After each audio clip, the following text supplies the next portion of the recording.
नमस्कार. मी डॉक्टर सिद्धेश गुरु आहे. तुकडी मधला मी विद्यार्थी. आज गुरुपौर्णिमेच्या निमित्तानं व्यासपीठावर उपस्थित असलेले सर्व गुरूंना मी वंदन करून आजचे कार्यक्रमाचे अध्यक्ष संतोष पाटील सर आणि बर्डे सर,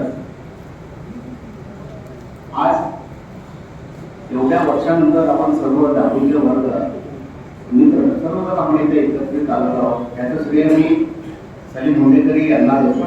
कारण आम्ही 10 ते 15 लोकच दहावीच्या ग्रुपमध्ये होतो, तेव्हा सलीम त्या ग्रुपमध्ये एकत्र झाला. आज 200 लोकांचा ग्रुप त्यांनी तयार केलेला आहे. त्यामुळं सलीम हा की पर्सन आहे आजच्या या कार्यक्रमाचा.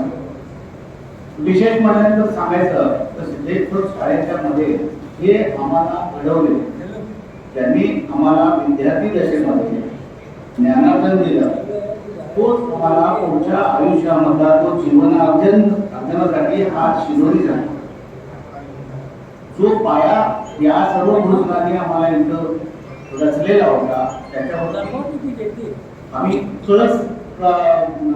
कळसाभरण करायचाच प्रयत्न आम्ही केलेला आहे. आणि कुठेही शाळेचं आणि गुरुजनांना कुठेही म्हणजे आमच्यावरती झालेले संस्कार हे किती उच्च प्रतीचे आहेत हेच आम्ही दाखवण्याचा प्रयत्न केलेला आहे.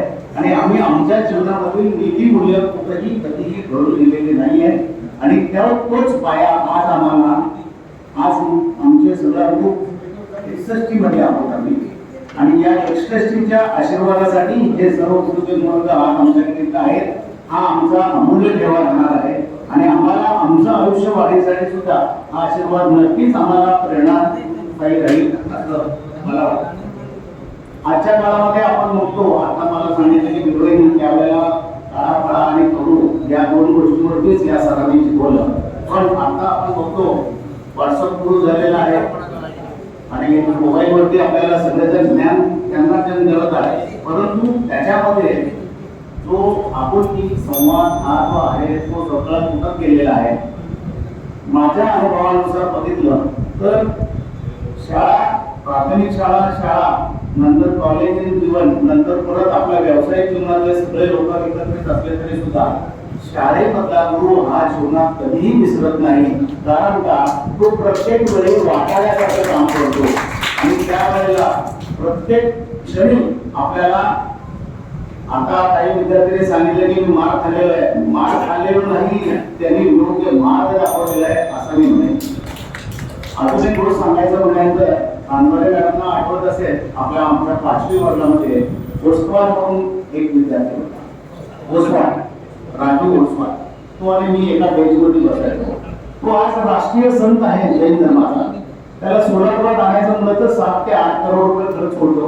हा एवढ्या उंच लेवलला आपला विद्यार्थी गेलेला आहे. त्यांनी सर्व त्याग करून गरीब मुली झालेल्या आहे. म्हणजे मला काय सांगायचं आहे की हे संस्कार आहेत, त्यागातच प्रेम आहे.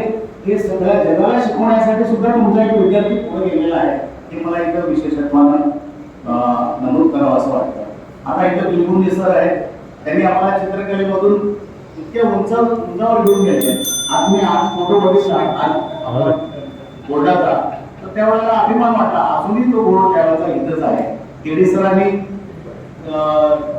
वेळाच्या याच्यामध्ये विशेष पाळण्यामध्ये सगळ्यांना पुढे घेऊन गेले. प्रत्येकांच्या बद्दल बोलायला भरपूर वाव आहे.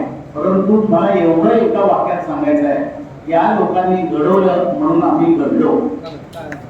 त्याच्यामुळे आज आम्ही हे जीवन जगतोय, यथार्थ जीवन जगतोय.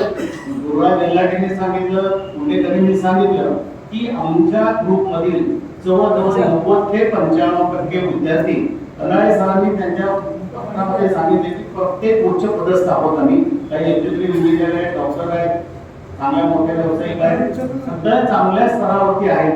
आणि ही अभिमानाची गोष्ट आम्हाला जी आहे की आम्ही हे घडलो म्हणून आम्ही हे अशा पद्धतीचं जीवन, सार्थ जीवन जगण्यात सार्थ ठरवलो असं मला वाटतं. आणि मी पुन्हा एकदा या सर्व गुरूंना वंदन करून मी माझे